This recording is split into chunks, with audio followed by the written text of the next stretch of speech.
Welcome to the ServiceNow Start on YouTube, go-to destination for all things ServiceNow. Whether you are a seasoned IT professional or just diving into the world of enterprise solutions, we have got you covered. From tutorials and tips to the latest updates and innovations, join us on this journey to master ServiceNow. Don't forget to hit subscribe and ring the notification bell. Everybody, welcome to the ServiceNow Star. It's known that when an organization roll out ServiceNow, it is a game changer. It helped to automate, it helped to improve the transparency in a given organization and so on. But there are 7 risks that you need to aware so that you can have a successful rollout of ServiceNow. Okay, in this session, we're going to cover those 7 important, starting from the data migration. Okay, so that's one of the things that are mainly common as an issue in many organizations. So this data migration is one. Whenever you have an implementation in ServiceNow, make sure to think about it. What data do you have, and you're going to migrate the data or not? So the risk with data migration is that if you have these more than a year of data, or it's a lot of data that you have, make sure just bring something that's really important. And if you have any data that are currently unauthenticate, for example, work in progress and so on, try to finish them first in the external environment before you even historically bring those data, because the states are different, and when you bring it to ServiceNow environment, it doesn't go together. Okay, you may need to work an additional to fix those. So make sure you bring the clean data so that you will have a successful ServiceNow implementation. And think at least 3 times before you decide bringing the historic data to the ServiceNow environment. When you bring it also, try to make sure the minimum year that is required. You may have already in your organization a data retention policy and so on. So make sure those data are aligned with those, only those data that are currently needed or in the future needed for your implementation. Bring those data. So anything that are not, don't bring them. Okay, that's one important advice that I can provide you. So make sure the data is so clean when you bring it, and from there it must be aligned with the ServiceNow attributes, the data models, and so on.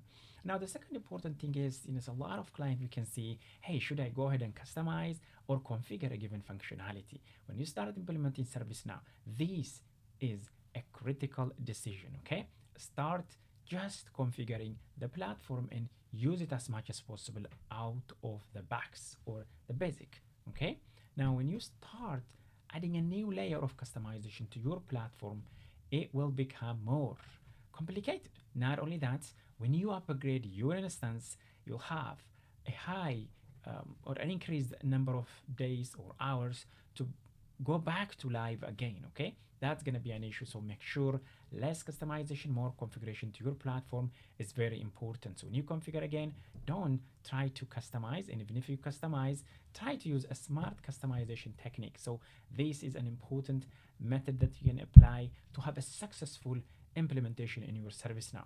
Now, the important thing is the user adoption. Okay, you work on your implementation of ServiceNow, whether it be an ITSM or IT or SPM, all right, or HR service, then you need to make sure your users have to use your platform. Okay, the user adoption, that's an important. In many area, we can see that implementation failure is reached to 68% because of not involving the users, the end user from the beginning. Okay, and there's also a return investment. If you have having that least higher ROI, return on investment, when you have a proper change management is implemented. So if you implement that, you'll get a 4 times ROI, return on investment, avoiding the failure. The failure is around 68% of the implementation become fail because of the user adoption, lack of user adoption, or users not even using that platform. A good example, if previously users been sending email to create an incident, and now you roll out for them an ITSM implementation with a service portal, okay, or employee center, and then you are expecting them to log into the portal and then just create the ticket, okay, but the user is still sending an email, and then your help desk will convert those email into an incident. This is a cumbersome process, okay, that will result to a failure. So make sure you work on the user adoption. So that successful adoption require a change management. You have to implement that, and through that change management with the leadership support, definitely you'll have a higher ROI, return of investment, in your implementation. Now think about scalability as well. When you implement ServiceNow, not just the current, right? For future, how can we scale it up? Okay, maybe you address one department in the first implementation, or two department, or three department. Then you can scale out that to rest of departments. Always start from something that less complex and will have something an immediate return of investment, and then from there use that as a kick and then expand it further. Okay, create like in a modular basis and a modular architecture that can help you with the scoped apps to isolate any issue, so you don't need to just work on the global application, and in case that need to be, you can replicate similar application on a different department as well. Okay, you gotta define the roadmap, like, okay, where you are currently and where you wanna be in 2 years, in 3 years, in 4 years. Because ServiceNow, once you started, you are just gonna scale it up and continue from there. So have that roadmap and continue build on top of that one. And when you build on top of that, maintenance is very important in your instance. Earlier we talked about configuration, customization, right? Talked about using the safe customization when you even try to customize it. So that's where now the maintenance is very critical. Your instance, your ServiceNow instance is like a brand new car. You buy a brand new car, you can start painting it, you can add some additional new features or changing the wheel structure or the gear structure and so on. These are all customization. One, it will incur more insurance to your car, okay? Because when you add a new feature on it, right? Not only that, your car has a higher chance of maybe breaking down and so on.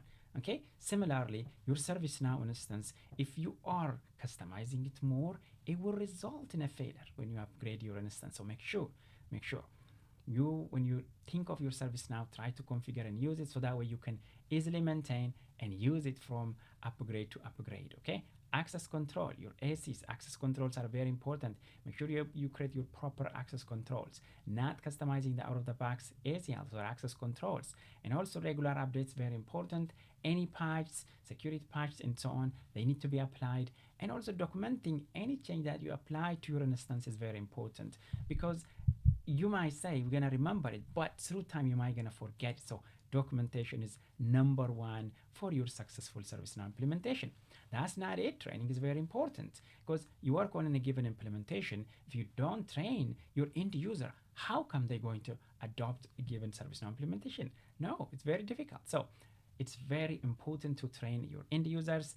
If the user have no idea how to submit an incident, how can those users gonna send it? They're just gonna send you an email, and they will bombard you with email rather than using your platform to send and create an incident directly from the platform. So deliver a role specific training, especially role-based specific or persona-based specific training, so that way it can target your end user specifically, so that way they can be able to understand and use it. So those are the 7 ways you can turn your risk into a success factors in ServiceNow implementation. With these strong governance, if you have the stakeholder engagements, change management, and so on, you can be able to avoid or eliminate those risks, and you will have a successful ServiceNow implementation that really covers. These are the 7 important areas or factors that can help you become successful in your ServiceNow implementation.